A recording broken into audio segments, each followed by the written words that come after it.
j'ai pris ma retraite. J'ai pris ma retraite pour une raison simple. C'est que d'abord j'avais commencé à travailler à 16 ans, que ensuite et surtout un de mes fils donc se lançait dans la profession de journaliste et qu'il était au chômage et qu'il y avait énormément de jeunes au chômage.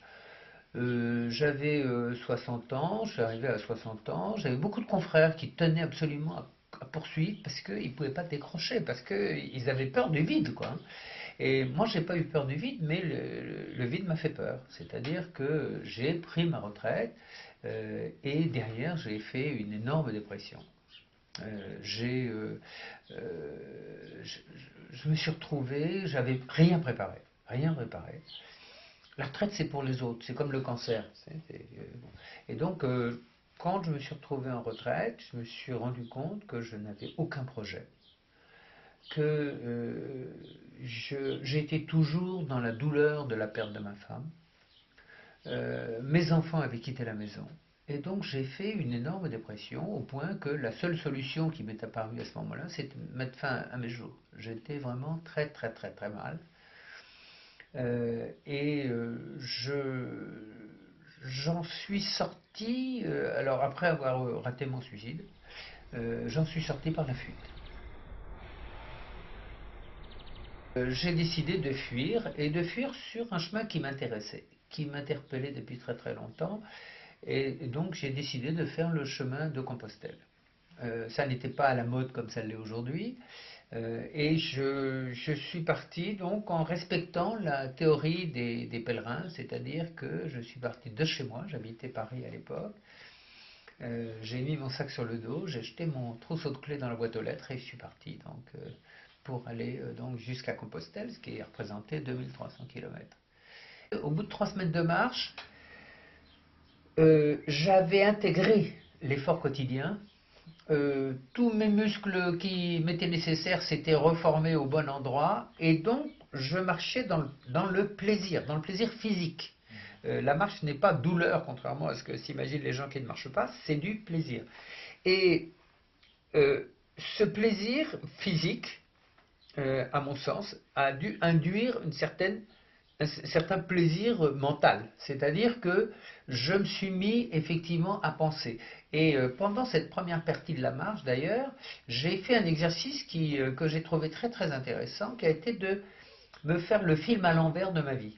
Et je me suis donc fait le bilan en quelque sorte de ma vie jusqu'à cette période-là.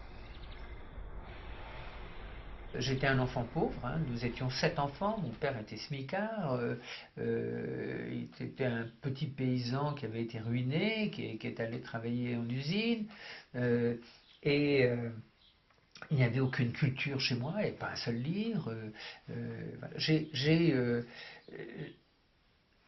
J'ai compris que finalement, moi j'avais échappé à la règle, c'est-à-dire que mes 6 frères et sœurs n'avaient aucun même attrapé le certificat d'études, n'avaient pas fait aucune étude. Et moi j'ai pu faire des études parce que un de mes instituteurs un jour est allé voir mes parents en disant Bernard a 11 ans, il est en classe du certificat d'études, la scolarité est obligatoire jusqu'à 14 ans, il va perdre 3 ans, mettez-le au collège, au moins il ne perdra pas complètement son temps. Et grâce à ça, puis une ou deux autres personnes qui m'ont tendu la main, qui m'ont aidé, eh bien j'ai pu découvrir la culture, j'ai pu découvrir l'intérêt de la lecture, j'ai pu ouvrir l'horizon qui était celui de mon enfance. Cette marche m'a amené à comprendre que j'avais une dette vis-à-vis de la société. Et donc il fallait quelque part que je paye cette dette. Mais comment? Et c'était la question que je me posais tout en marchant.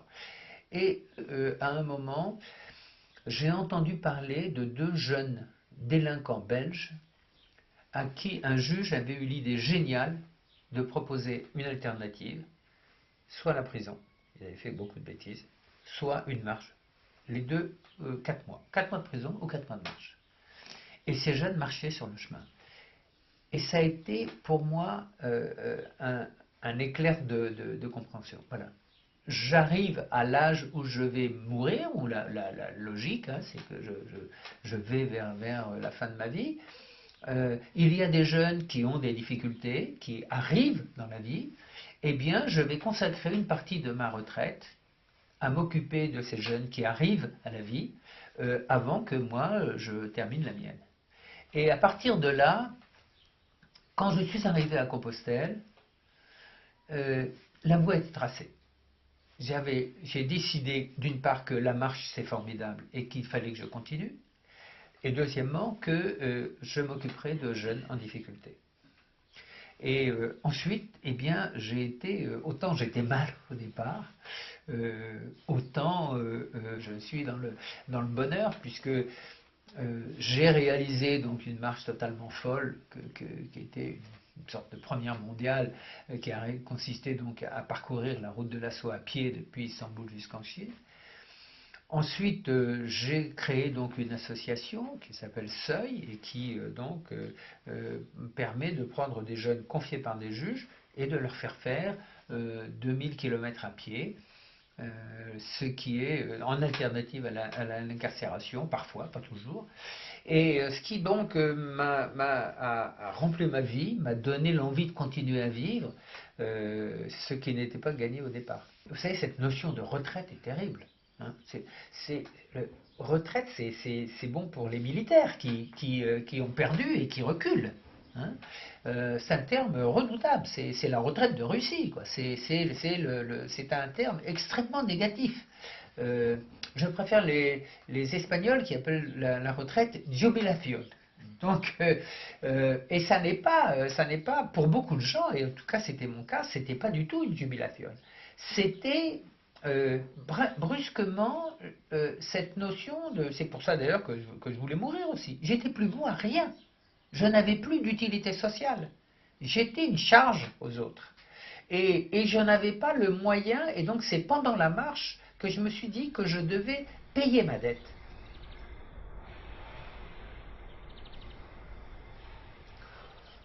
L'image que les autres me renvoient m'est assez indifférente. Ce qui a changé, c'est l'idée que je me faisais de la vieillesse. Je suis né à une période, en 1938, où dans les années 40, 45, quand j'ai commencé donc à apprécier un petit peu les choses, un homme de 60 ans était un vieil homme. Et donc je suis resté sur cette idée-là. Et qu'en arrivant, donc en approchant de la soixantaine, et à 60 ans, j'ai considéré que j'étais un vieil homme. Et il a fallu que je me confronte à un effort physique relativement important, qui a été effectivement ce chemin de Compostelle, pour me rendre compte que c'était une idée que j'avais reçue, mais qui n'était pas véritable.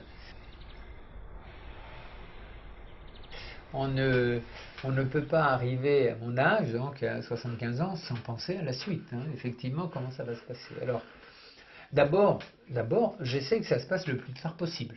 Donc, par exemple, tous les matins, je cours une demi-heure. J'essaye de garder une forme physique. Cet été, je vais partir marcher 1500 km avec ma compagne et l'année suivante 4000 km. Donc, je ne suis pas sûr d'y arriver, mais pas plus que je n'étais sûr d'arriver au bout de la route de la soie quand j'ai commencé. Mais je dirais que j'entame des choses, voilà, et je continue à avoir beaucoup de projets. Deuxièmement, si je n'ai plus l'association, j'ai l'écriture. Pour le moment, j'ai 3 livres en chantier, dont 2 romans qui m'occupent beaucoup. Pour le reste, bien sûr qu'à un moment ou un autre, je ne serai plus en état physique ou mental. Une de mes sœurs a la maladie d'Alzheimer, il se pourrait que ça m'arrive aussi. Il se peut que je tombe malade, oui, bon, très bien. Il se peut que je devienne un légume, très bien. Dans cette hypothèse-là, je serai très fortement